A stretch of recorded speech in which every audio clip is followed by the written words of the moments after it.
మహాలయ పక్షం అంటే భాద్రపద మాసం బహుళ పక్షంలోని 15 రోజులు పితృదేవతలకు అర్పణలు చేసే సమయం. ఈ కాలంలో చివరి రోజు అమావాస్య మహాలయ అమావాస్యగా పిలువబడుతుంది. ఈ రోజున పితృదేవతలకు శ్రాద్ధం తర్పణం చేయడం ద్వారా వారి ఆత్మలకు శాంతి మోక్షం కలుగుతుందని విశ్వాసం. పురాణాల ప్రకారం మహాలయ అమావాస్య రోజున పితృదేవతలు భూమిపైకి వచ్చి తమ వారసుల నుండి అర్పణలను స్వీకరిస్తారని నమ్ముతారు.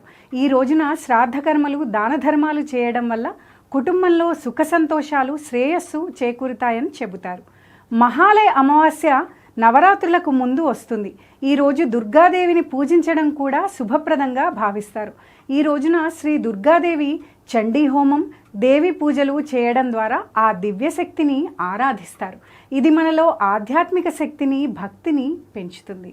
మహాలయ అమావాస్య రోజున అన్నదానం, బ్రాహ్మణులకు భోజనం పెట్టడం, దాన ధర్మాలు చేయడం చాలా ముఖ్యం.